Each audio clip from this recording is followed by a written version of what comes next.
Change is always happening, but no matter what changes in 5 years, there's one thing that will stay the same: the price of your internet.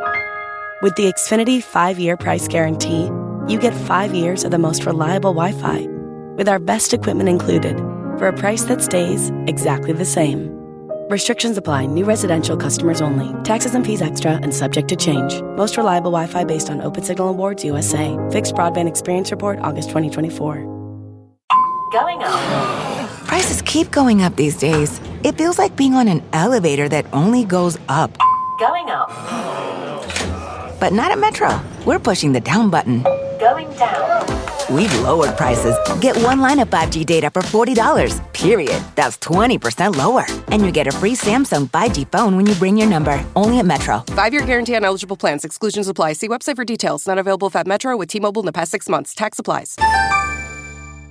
For exclusive podcasts and more, sign up at patreon.com/partnersincrimemedia. This week's Law & Order Marathon winner is Jennifer Hill of Brigham City, Utah. Jennifer will get a marathon decal showing she watched 26.2 hours of her favorite crime show. To be next week's winner, sign up at lawandorderpodcast.com. I'm Kevin Flynn with Rebecca Lavoie and Ronald Young Jr., and these are their stories. You think you know who did it, but you don't know who did it. Law and order, law and order, law and order.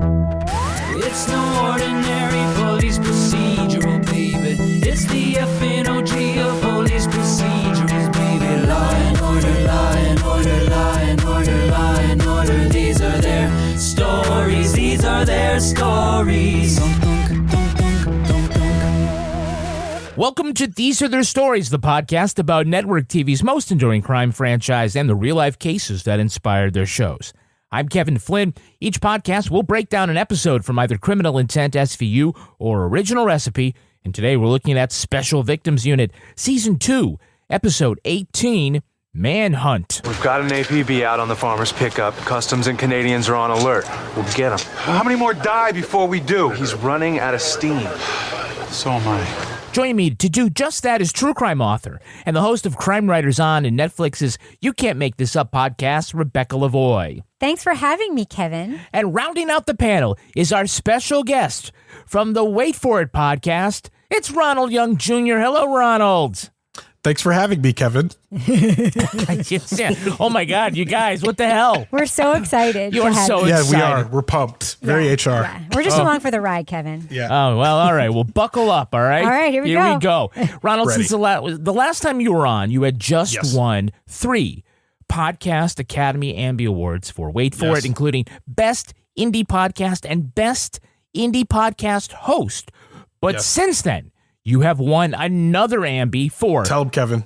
Best Podcast Host. Period. Tell him who I beat. The best podcast. Who did you beat?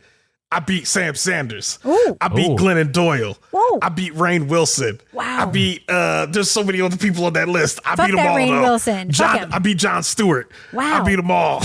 Incredible. It's like, do you get like one of those belts like the wrestlers get that you could like walk around like a champion? You're like, I fucked all those guys up. If I ever go to the Ambies again, I'm definitely going with a championship belt. Like, even if I don't win, I'm going to be like, y'all know what's up. How many of y'all got 4?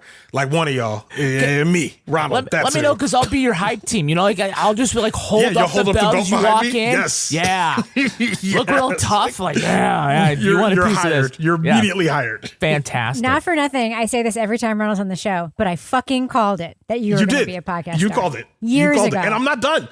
I've not even reached my full potential. There's still a lot of people hating on your boy, but I've gone back into hustle mode and people are in trouble. Nice. Trouble. He's emerging. He's an emerging star. Yeah. I'm like a cocoon, a chrysalis, a moth. My question is, why you got to be so good? Look, man, I work hard and I put my pants on by jumping into them 2 legs at a time, just like anybody else does. Yep. Like, I'm a hard worker. You know what I'm saying? Don't do that around Kevin, because he will pants you. I swear to God, he did it to me twice yesterday. That's because you got no ass. I have no ass. You're just like straight. They just fall. Boom, there you go. I don't do anything. So, Ronald, when you go to the Ambies, do you get a gift bag? I do not. Do they have gift bags? They don't even pay for me to be there. Oh, they sent those for Sam Sanders. Yeah, I'm sure. Well, Sam Sanders also got like an achievement award at this past Ambi, so I'm sure they paid for him to be there. Or actually, I won't even speculate on that. They might have paid for him to be there. Yeah. But I certainly had to pay my own way, and it was not cheap. Ronald, this is your 7th time. Oh. I've been on here 7 times? 7 times. Now. Wow. I guess the long gap between 6 and 7, I was like, man, because I was on there a lot more regular. Then Kevin started hating. No. He's shy. When he's shy with famous people. Kevin is shy with famous people. We know people who are super successful. You are. Plus, you don't tape in the summer. You don't tape in the summer. We don't tape in the summer. Yeah. I just want your listeners to know that I am available and I love being on this show. I'm dead serious. Do not cut this. I love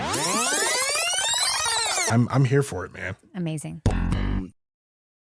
All right, now let's take a look at the first half of this episode. Special Victims Unit Season 2, Episode 8, Manhunt. Munch and Finn are called to the case of a woman drugged with chloroform and snatched off the street. The MO matches that of a perp Munch tried to find a year ago, the Bowery Stalker, who kidnaps, tortures, rapes, and murders his victims. Yeah. About a year ago, Sarah Kimmel stumbled into a bar in Avenue D, half naked, beaten, claiming that a man with a beard imprisoned her as a sex slave in an abandoned warehouse on Broome. We raided it, found a makeshift cell in the basement stocked with sex toys and various instruments of torture, and 4 mutilated bodies. Any trace evidence? A few partials and DNA, but nothing in our system to match it to. Annie Tassler's co-worker gives a description of a custom tattoo from a culprit, which leads them to a fishmonger with anger issues. When Marty Potter, a good Samaritan who tried to rescue Annie, can't pick the guy up out of the lineup, John convinces Sarah, the stalker's only surviving victim, to try. But the severely traumatized woman also says that's not the guy. They find yet another guy that got that tattoo. Darryl Kern's Easy Pass records show that he made trips upstate on the days of the stalker's kidnappings. Tutuola and Munch travel to the town and learn Kern has been purchasing guns using the ID of a missing man and driving the car belonging to a missing couple. The hunt for Kern's cabin takes so long, they got to spend the night in their jammies, which, America, you can never unsee.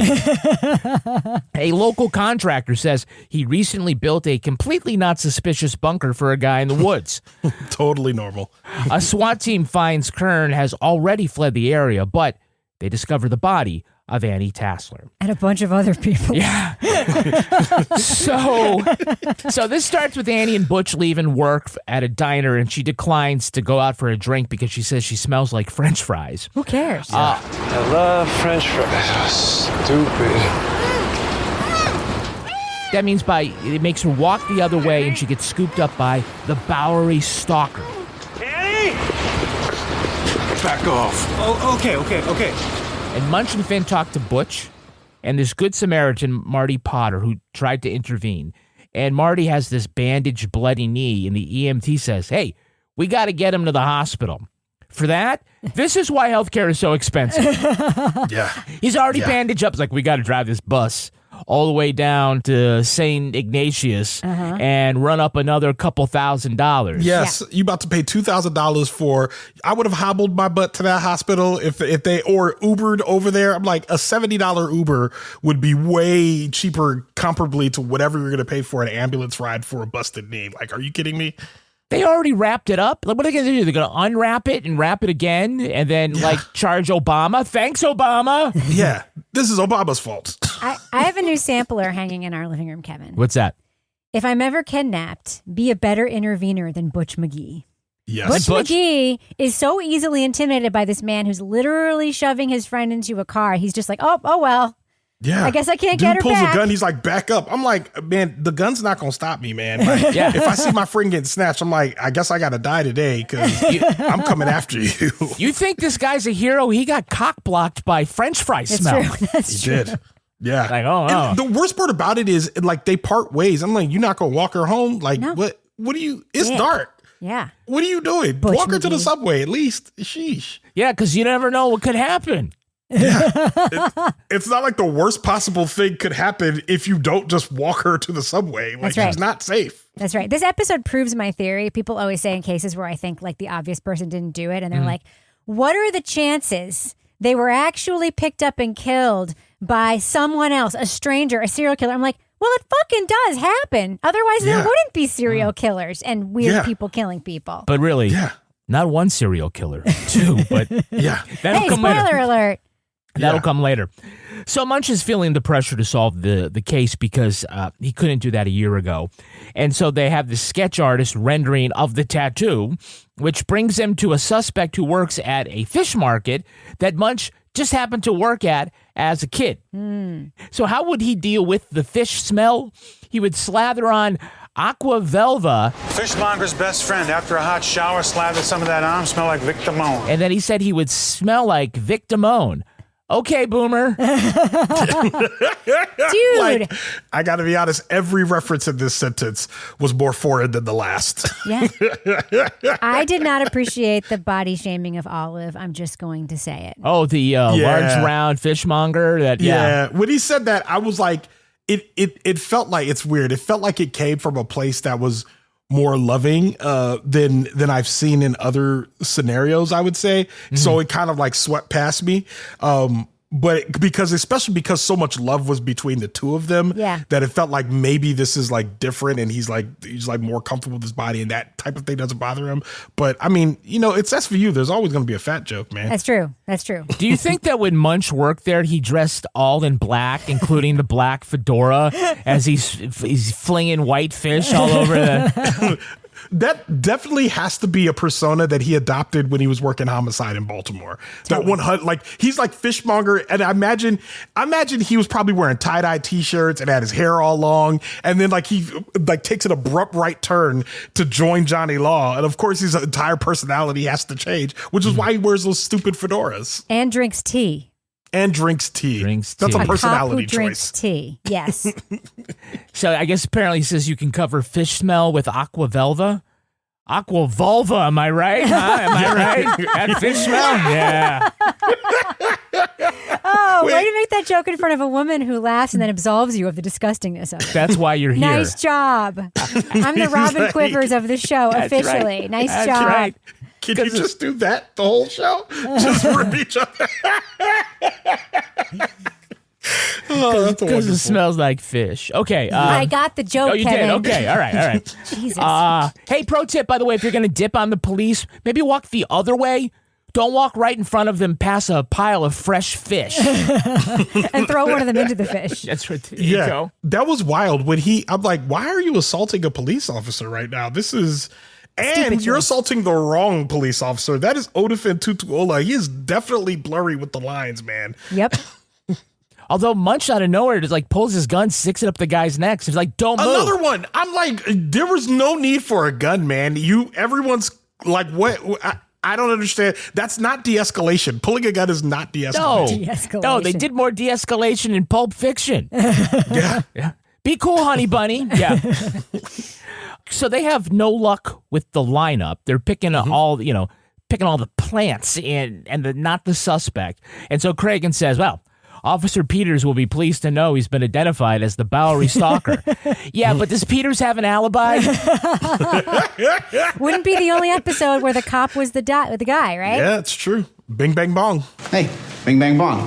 How many times do they have to pick Peters before someone starts saying, did we check Peters' work record? Yeah, it's like, hey, yo, where was Peter that Sunday? Yeah, why was he so eager to do this? Anyway.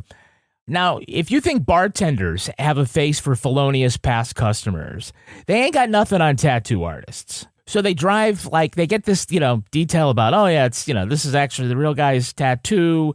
And that's how they, somehow connect the dots to Darryl Kern. So they drive to this bucolic hamlet of Walden Falls. The best. Munch and Fan are trying to find, okay, what property Darryl Kern might be at. And so he's got some photos, and they show him to some rando on the street. And he says, oh, yeah, they see this guy hanging out all the time at the gun shop, so he must be a hunter. Says the one guy who's obviously never hung out in a gun shop.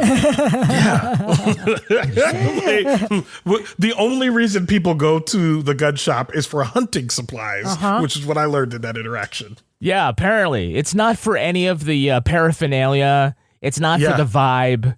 Yeah. Well, I mean, maybe they're hunting the most dangerous game. if you think. Yeah, he was. So yeah, maybe they are hunters. Ron, when you go to the barber shop, there are a bunch of people just hanging out there who are not there for the haircuts. Actually, yeah. Yeah. Sometimes. Right, yeah.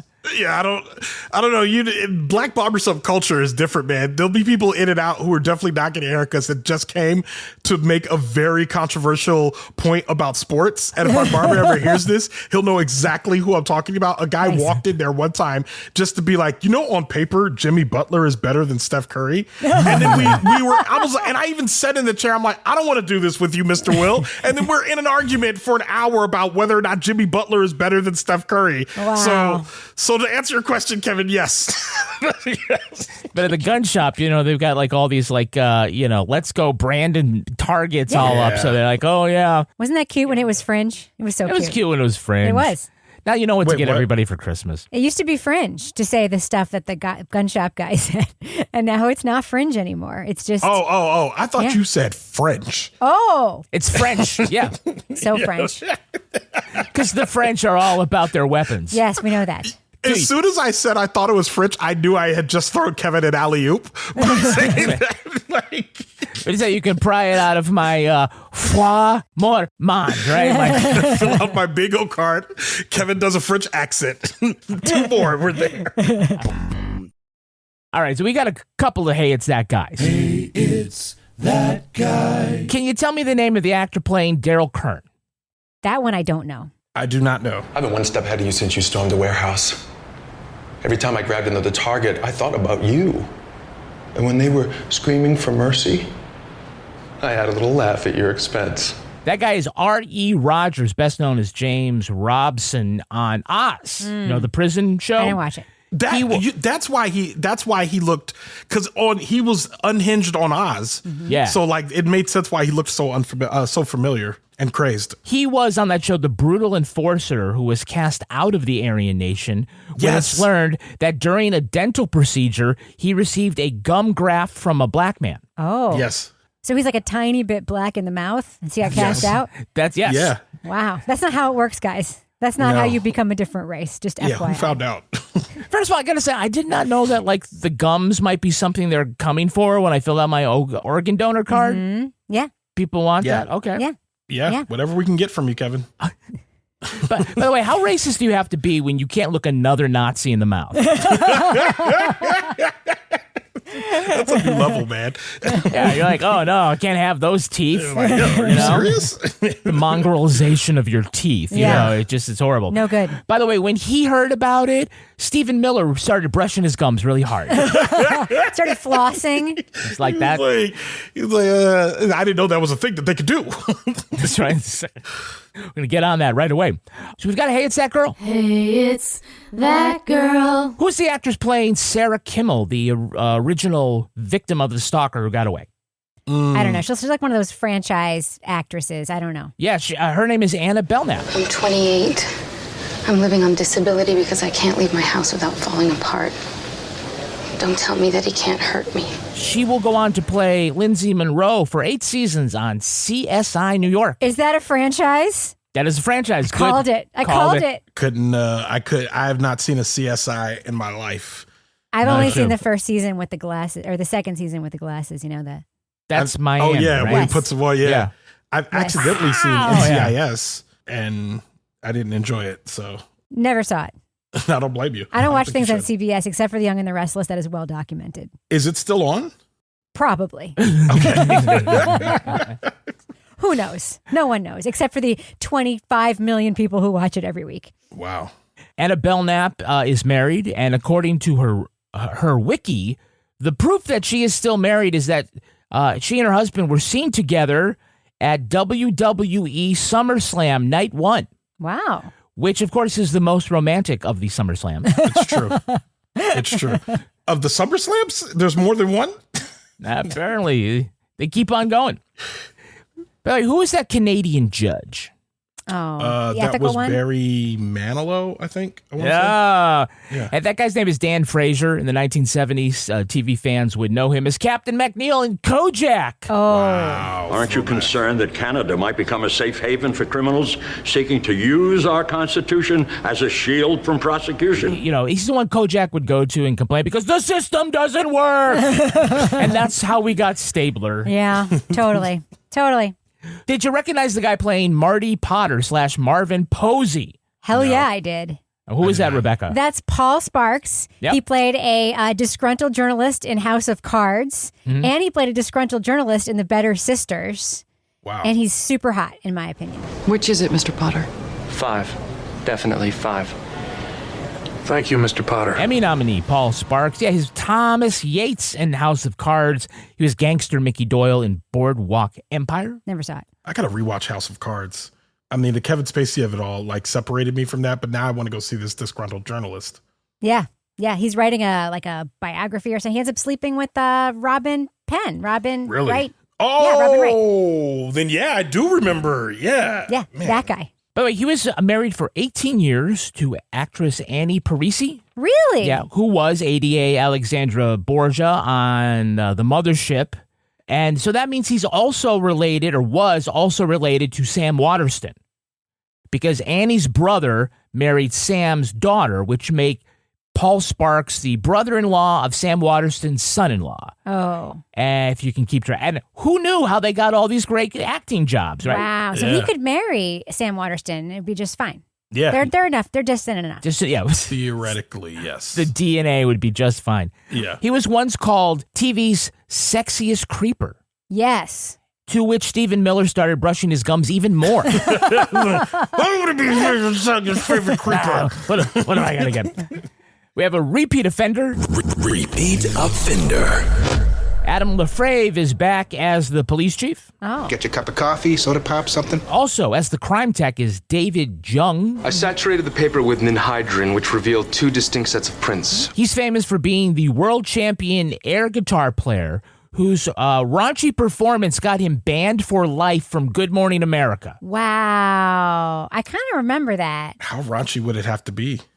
Oh, can you tell me the name of the actor playing Colonel Marsden? He suffered under the delusion we enjoy killing things. That attitude eventually earned him his discharge. That actor's name is Robert Westenberg. He received a Tony nomination when he originated the role of the Prince and the Big Bad Wolf in the original production of Into the Woods? Into the Woods, yes. One of the best musicals of all times. He didn't win.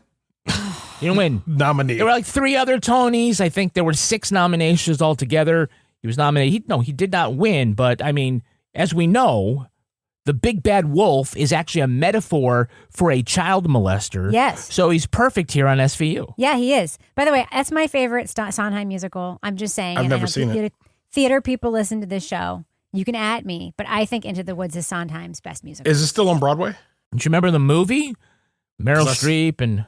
No, I haven't watched it. I know it's out, but I've never seen it. Rebecca, didn't you do a public performance of one of the songs? Oh, yeah. That's not important. Oh, no, it is. It's not important. It is. Wait, you sing? Yes, she does. I used to. Rebecca, Anyway, don't get move all on. hesitant on the show. No, we're not going to go back to SVU. Tell me more about the singing. Move along.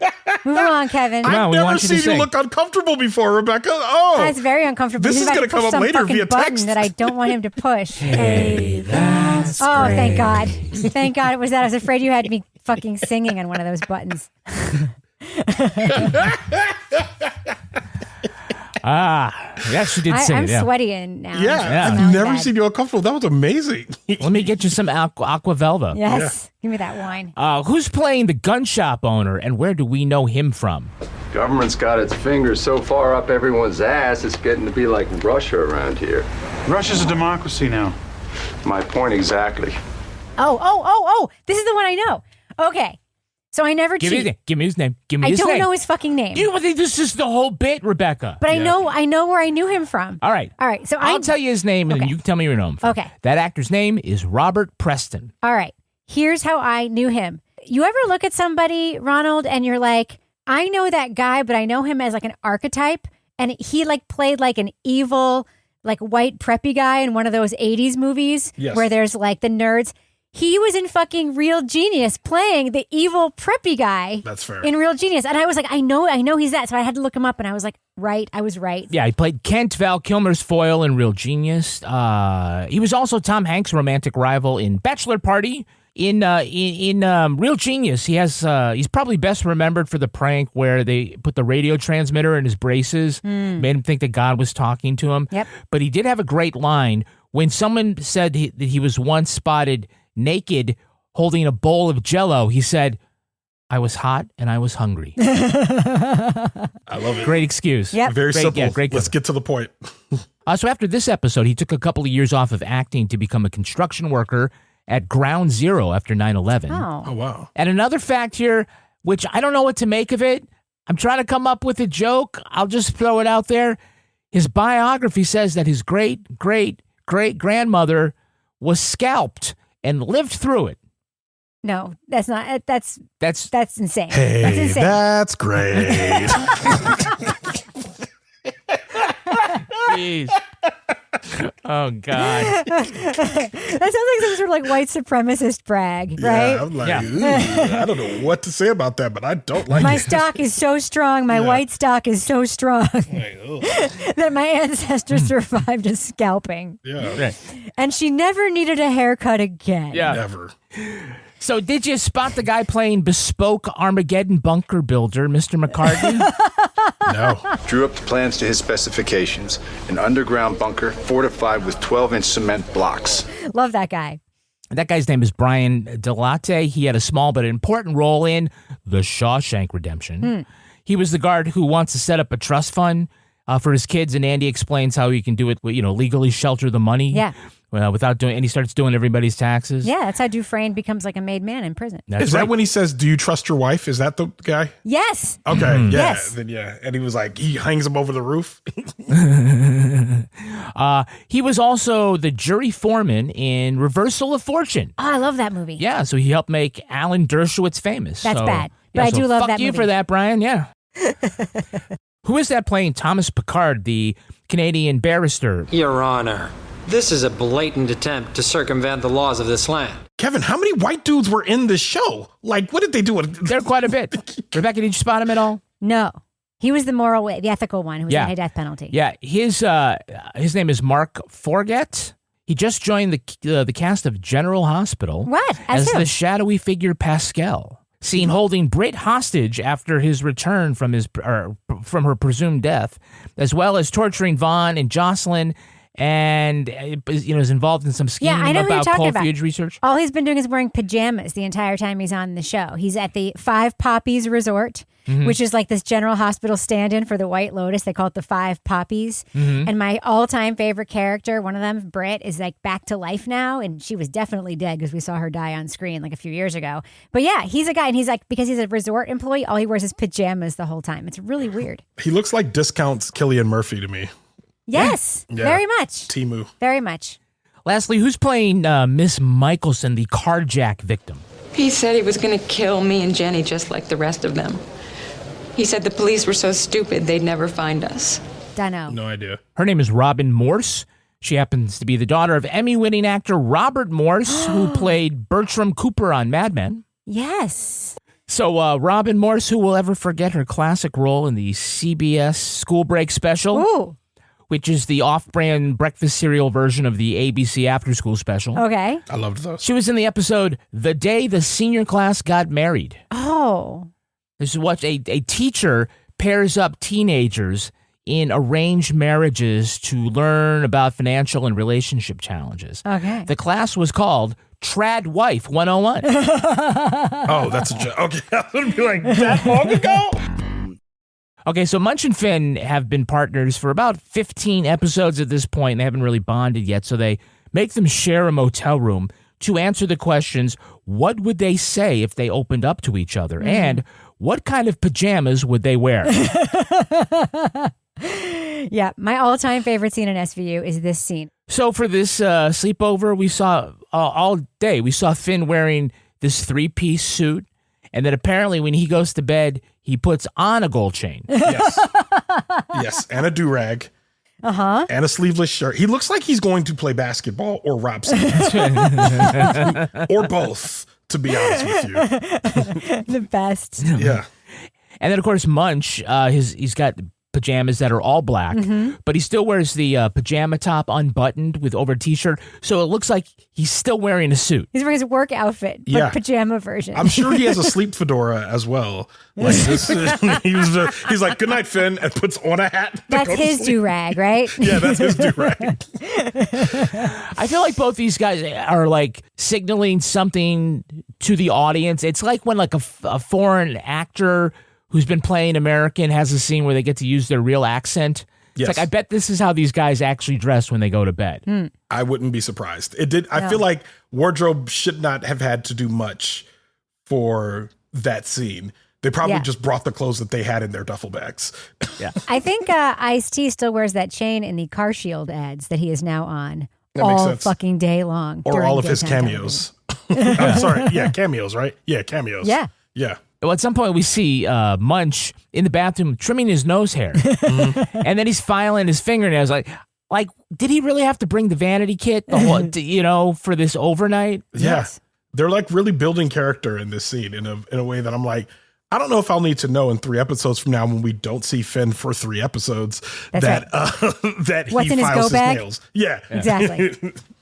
Well, we do get some of the backstory. Finn talks about like how baller it was being in the undercover unit. Got to create entirely new identities, apartments, bank accounts, the whole works.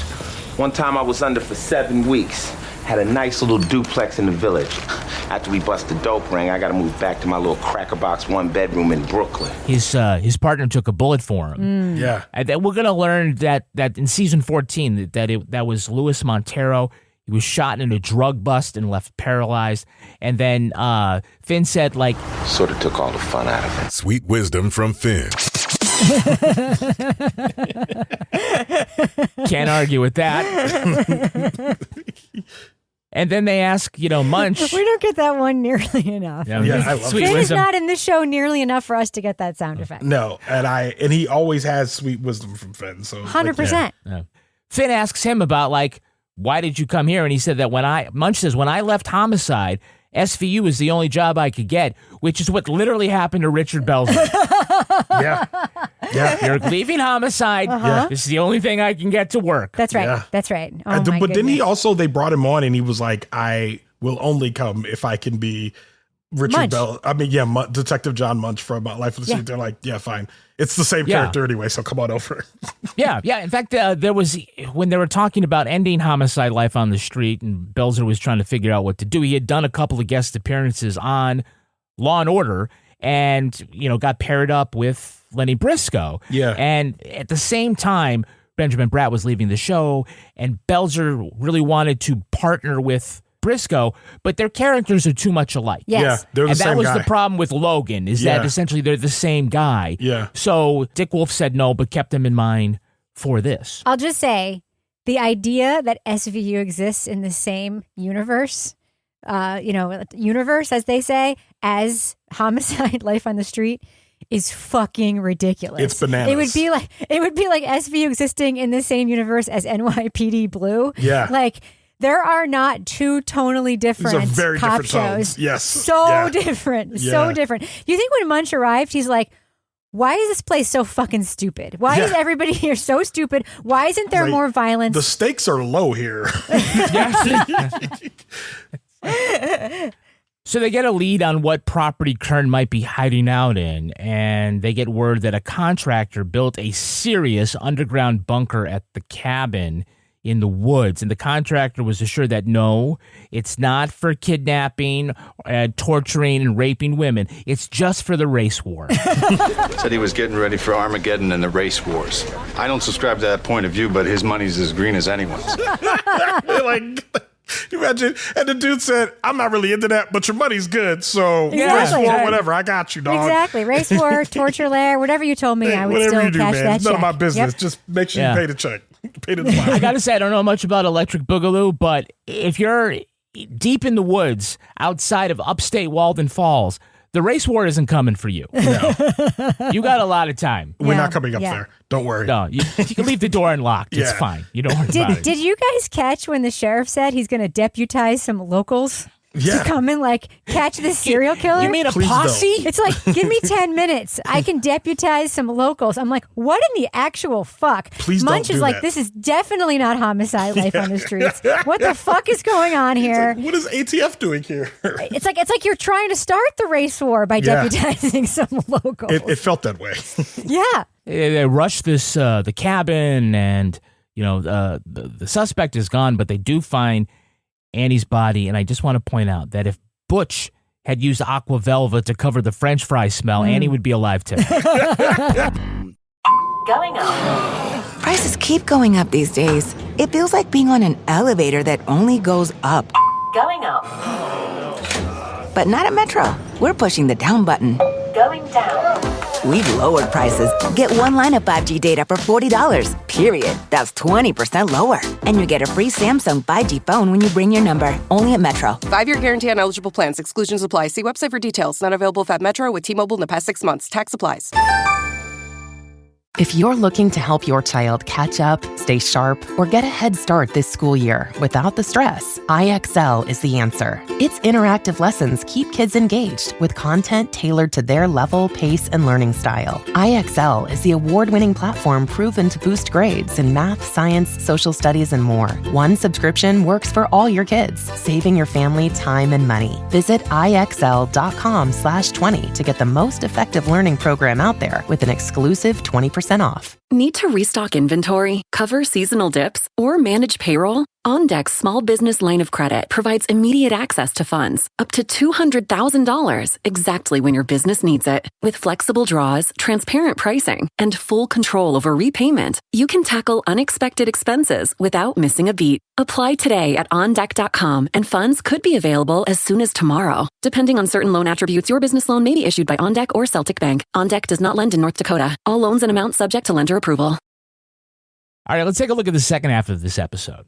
Authorities find 15 dead bodies on the property, as well as a log that indicates Kern is working with an accomplice. It's all written in this pseudo-military code. He calls his accomplice the Worm and refers to himself as the Eagle. It lists targets and ops dating back 3 years.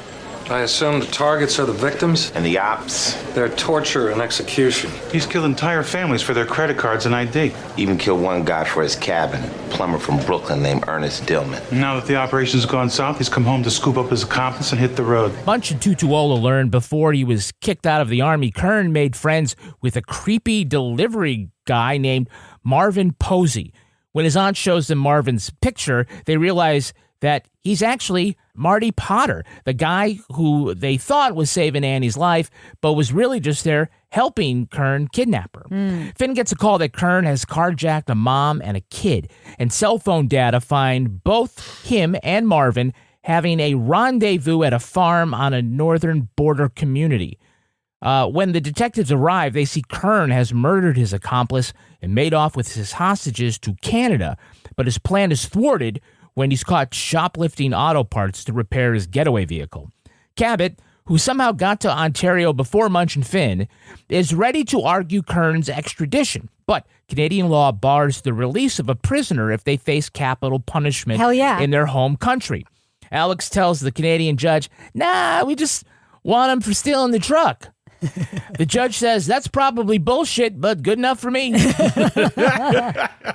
The provincials turn Kern over, and once he steps foot in the United States, Finn says, "Fuck that noise. We're charging you with murder." Yeah. Okay, so the medical examiner says that while Annie had been bound and tortured for days in the underground bunker, she had contusions. Contusions, broken bones, flesh pulped and bruised. Mutilation pattern suggests she'd been penetrated by foreign objects, possibly a knife. All that before he blew her face off with a .44. Ronald, if a thing is worth doing... Kevin. You... Okay, here's the thing. He's the worst. You always commit, and I can't get mad at that because I believe in it. But, like, you wrote that down or you thought that And that sat And with wrote it you down. for like hours at least before you said it to me. And you were like, yeah, no, I'm going to do it. I'm going to do it. And I like respect that. I respect that, honestly. Ronald, I will tell you something about Kevin's process that no one who listens to this show knows. Yeah, let's go. I walk by Kevin's office sometimes, which has a glass paned door. So you can see him, but he usually has headphones on. I walk by his office while he's writing the script, and he's literally just giggling. Like he's giggling. He's anticipating saying this to you. Yes. So he thought it, he wrote it, he practices it, he anticipates it, and then he does it. It's a multi-step process. No, I've been there because like you'll write and you're like, hey, yeah, that's going to be great. That's exactly it. And now you're looking at now you're seeing the face. That's what the face looks like. I love it. Yeah. Yeah. But no, Kevin. Yeah. How dare you? You suck. How dare I to Annie that you've grown attached to? Even though she smells like fries. I just said how I feel about Annie, and you were just like, hey, I got you, Ronald. You knew that joke was coming. When I said that earlier, you knew that joke was coming. So we learned that Kern got dishonorably discharged from the Army because he was too violent. Yes. For the Army. Yes. Correct. He thought they liked to kill people, and they disabused him of that notion. Somehow, yeah. Was this like this is pre-drone era, right? Y'all I think love that's killing why. people. I don't know what you're talking about. Yeah, I love it. Love it. You love killing people. Yeah, they go to Fort Dix to learn more about Kern, and the colonel says that he got too weird for them when he skinned everybody's favorite wild squirrel. Yeah. And then put the meat in the stew. You know how he was at Fort Dix? Why? Because there were Fort Dix signs everywhere. Yeah. It was like they're just in some office in the NBC studios. They're like, we know how to make this look like Fort Dix. Yeah. By the way, Fort Dix is the nickname for the SVU squad. They're elite. Welcome to Fort Dix. Fort Dix. The Army colonel said that they threw him in the brig. You wound up in the brig. Wrong. That would not be the brig. That would be the stockade. You're not on a battleship, Admiral. You didn't qualify for the Marines. Good job, research. Or the Navy. Yeah. So I don't know what it is about Munch and Finn that when they're talking to people and questioning them that they just like don't take it seriously. Because they're grilling Marvin Posey's boss about where he is and what kind of person he is and where they can find him. And all of a sudden he's like, he's not in trouble, is he? After you gave him his address, like, he good, right? I'm like, oh, look, the entire ATF is at my front door. Thanks, man. You really held it down. Yeah. And then like 15 officers go kick on Aunt Amy's door looking for Marvin. And she's like, are you friends of his? Yeah. You seem like his other friends, to be fair. What did Munch say? She's a few tea bags short of something. Yeah, well, Aunt Mary's a few tea bags shy of a full pot. He would know. Oh, yeah. He's a tea 100%. drinker. Yeah, as a tea guy, tea came up in this more often than I expected. I will say that too. And it was very I thought you were going to say deliberate. Munch was a tea bagger. No. Okay, all right. Jesus. He was a few tea bags short of a pot. And Munch was like, I would know. Yes, that's what he said. A few tea bags I would short know. of a pot. And I would know, as somebody who makes tea, by the cup and the pot By the in cup the squad and room. the pot. When literally everyone else is drinking coffee, even the perps. They have yet another raid of a home when they go up to this farm looking for the carjacking victims. I will say that this holds the record for most trees hidden behind in one episode. There's a lot of running, guns up by their cheek. Oh, watch out, ready, go! Did you guys notice in the first raid how many people slipped on ice? I did. I did not. It was the sloppiest filmed scene I've ever seen. There were so many guys carrying guns who were like, whoa, in the background. And then even like when they're busting in the door, the dude on the porch who does it. It's like, this is not a safe set in any way. If you spent any time in that gun store, you would know about hunter safety and don't run like that. So the manhunt eventually takes them to Canada, our 51st state. Oh, Kevin. Just a joke. It's just a joke. You just lost like 4 listeners. I get it, and I hate it. We all know that, it's our 52nd state. Greenland is our 51st state. True, yes. I just need you to be accurate when you're... You lost 0 listeners because Greenland, like 8 people. Yeah. Okay, I will say, look, our Canadian friends, they do not find that funny at all. No shit, but you keep saying it. Oh, well, I mean, I've had this, like, American view of, like, don't take it so seriously. But right now I'm kind of like, maybe we should start taking it seriously. No shit. Yeah, the man would be saying stuff and then doing it, and I hate it. Mm-hmm. He is productive, though. You have to admit. I will not admit it at all. Sounds like the people who are like, he's funny though. And I'm like, man, I don't, that doesn't stop. Funny is not, Hitler was a great painter. Yeah. Like, and he read a lot. So Canada's constitution prohibits them from extraditing someone who's going to face the death penalty. So Alex goes to court and faces off against that Canadian lawyer or barrister or solicitor or Hogwarts wizard or what. I mean, he's wearing the cape and the funny wig necktie. Yeah, it's like he's a pilgrim. I don't fucking know what he is. Wow. He's wearing a wing collar shirt. And by the way, his acting is so bad, I believe that they redubbed his lines, and it's still bad. I prefer not to speculate on the hypothetical situations which may or may not result from the High Court's ruling. I can only ask this court to interpret the law as written. Yeah, no, he was definitely intent on settling the letter of the law when it comes to extraditing a Canadian citizen, but I did not understand his motives behind it. I'm like, are you anti-death penalty? Yes. Or are you just doing your job? I don't think he's coming in sort of as an advocate for an organization. I think he's like the court-appointed attorney for Kern, and that's like the argument he's going to make. He's like, no, you can't. I mean, don't extradite him because that's the reason why. Meantime, Cabot comes in like she's unfrozen American caveman lawyer. He's like, your Canadian world frightens and confuses me. Oh my God, if people don't know that bit, look it up. It's the best. My primitive brain can't figure out your progressive legal system. Since the value of the stolen automobile exceeds $5,000, it is my understanding this qualifies for extradition under Canadian law. Your petition cited multiple charges of murder and 2 counts of kidnapping. It is true that Mr. Kern and his accomplice brutally raped, tortured, and maimed their subjects before killing them. However, we have amended our petition to reflect only the lesser offense. Your Honor. The only way they can get the audience to agree that this person should be killed is by making his crimes as heinous as possible, which incidentally... Especially heinous, yeah. Yeah, which incidentally is the only way they can get all of us to root for the cops. If the cops are actually catching bad guys and they make sure these guys are as bad as possible so that I'm always rooting for them to catch them by any means necessary and also subvert Canadian law in this case, which is troublesome. You're saying you're pro-cop, anti-Bowery butcher. That's what you're saying. That's what, exactly. In this episode. Okay, which is easy to do, right? Because they like spoon feed it to you. But in real life, I'd be like, now what was the Bowery butcher doing exactly? You'd be like, wow, he escaped to Canada. That seemed like a good plan. Yeah, good for him. Yeah. So Cabot promises the Canadians that they're not going to charge Kern with murder. And the second he crosses into the U.S., they say, we're charging you with murder. Is it any wonder why the Canadians don't believe anything we tell them? No. Not unsurprised. Going up. Prices keep going up these days. It feels like being on an elevator that only goes up. Going up.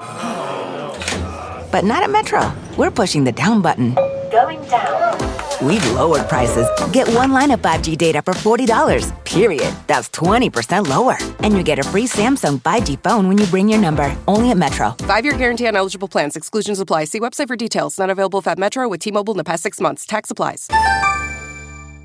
If you're looking to help your child catch up, stay sharp, or get a head start this school year without the stress, IXL is the answer. Its interactive lessons keep kids engaged with content tailored to their level, pace, and learning style. IXL is the award-winning platform proven to boost grades in math, science, social studies, and more. One subscription works for all your kids, saving your family time and money. Visit IXL.com/20 to get the most effective learning program out there with an exclusive 20% off. On Deck is built to back small businesses like yours. Whether you're buying equipment, expanding your team, or bridging cash flow gaps, On Deck's loans up to $250,000 help make it happen fast. Rated A+ by the Better Business Bureau and earning thousands of 5-star Trustpilot reviews, On Deck delivers funding you can count on. Apply in minutes at OnDeck.com. Depending on certain loan attributes, your business loan may be issued by OnDeck or Celtic Bank. OnDeck does not lend in North Dakota. All loans and amounts subject to lender approval. All right, let's take a look at the real-life story that inspired this episode. It's time for Rip from the Headlines. You think you know who did it. You think you know who did it. But you don't know who did it. You don't know who did it. Rip from the Headlines. This This episode gets its cues from the landmark legal case surrounding the extradition of serial killer Charles Ng. Ng committed several violent crimes with his accomplice Leonard Lake. The pair kidnapped their victims and carted them off to a secluded cabin with a hidden bunker in California's Sierra Nevada mountains. When Lake was nicked in 1985, Ng legged to Canada. Weeks later, he was arrested in Calgary for shoplifting and shooting a security guard.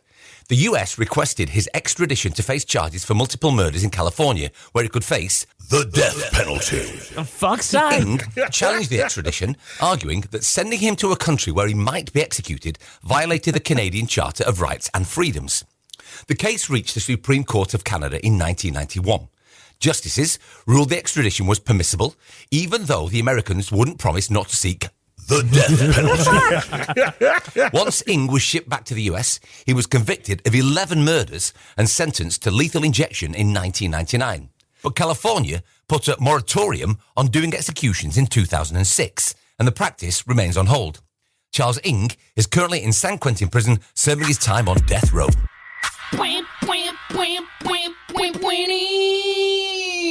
I think Cy got too much positive feedback for his Scooby-Doo impression. Yeah, that was incredible. So now he's like, I'm going to make this segment my own. Okay. Yes, good for you, Cy.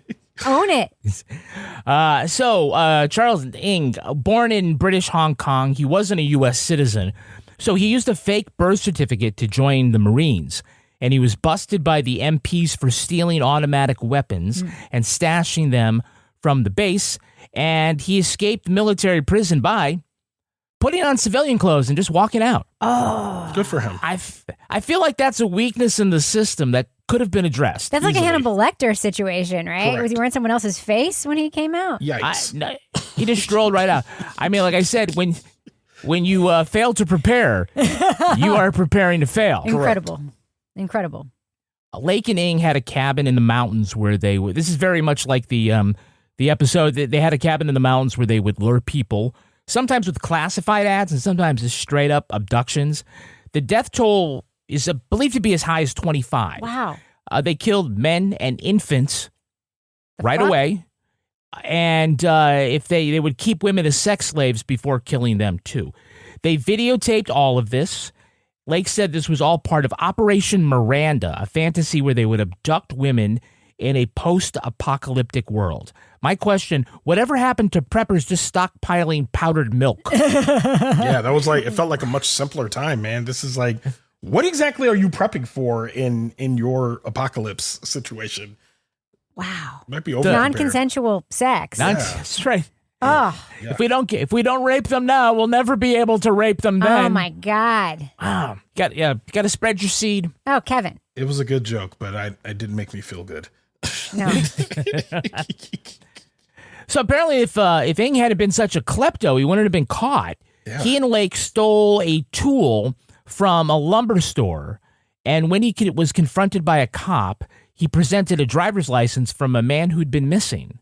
They found the tool in the back of a car belonging to another man who was missing, with the license plate of a different missing man, as well as a pistol belonging to yet another missing man. What? There was a bullet hole and bloodstains in the roof of the car and video equipment that belonged to a family of 3 that were also missing. Jesus. And the cop said, I think something's not right here.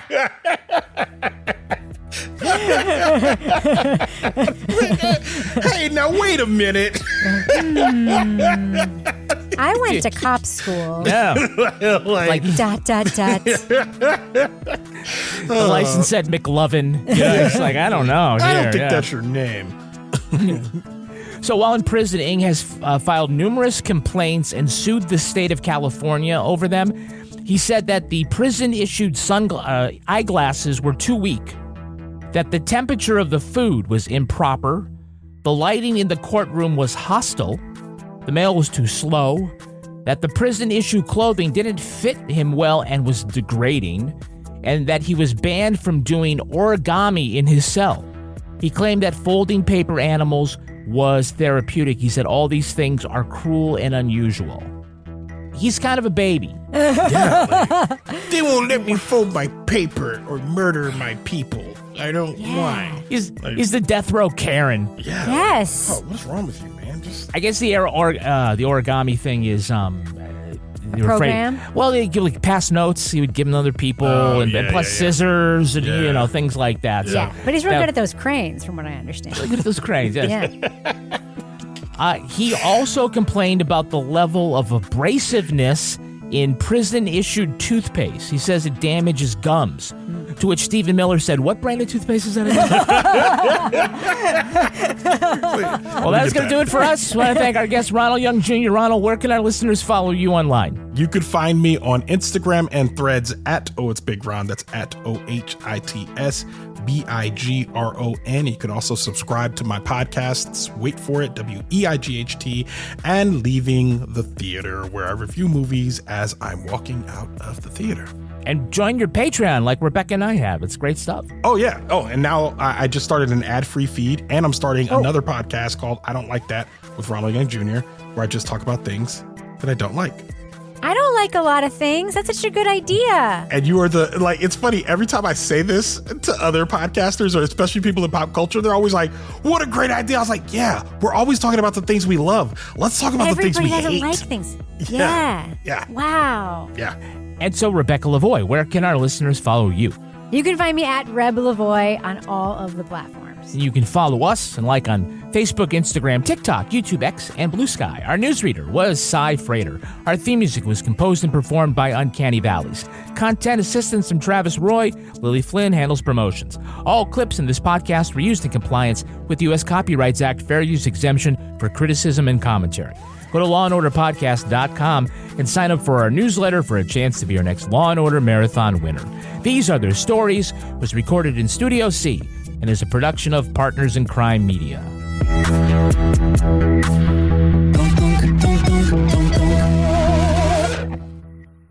Partners in Crime Media. Going up. Prices keep going up these days. It feels like being on an elevator that only goes up. Going up. But not at Metro. We're pushing the down button. Going down. We've lowered prices. Get one line of 5G data for $40, period. That's 20% lower. And you get a free Samsung 5G phone when you bring your number. Only at Metro. 5-year guarantee on eligible plans. Exclusions apply. See website for details. Not available if at Metro with T-Mobile in the past 6 months. Tax applies. Did you know 39% of teen drivers admit to texting while driving? Even scarier, those who text are more likely to speed and run red lights. Shockingly, 94% know it's dangerous, but do it anyway. As a parent, you can't always be in the car, but you can stay connected to their safety with Greenlight Infinity's driving reports. Monitor their driving habits, see if they're using their phone, speeding, and more. These reports provide real data for meaningful conversations about safety. Plus, with weekly updates, you can track their progress over time. Help keep your teens safe. Sign up for Greenlight Infinity at greenlight.com/podcast.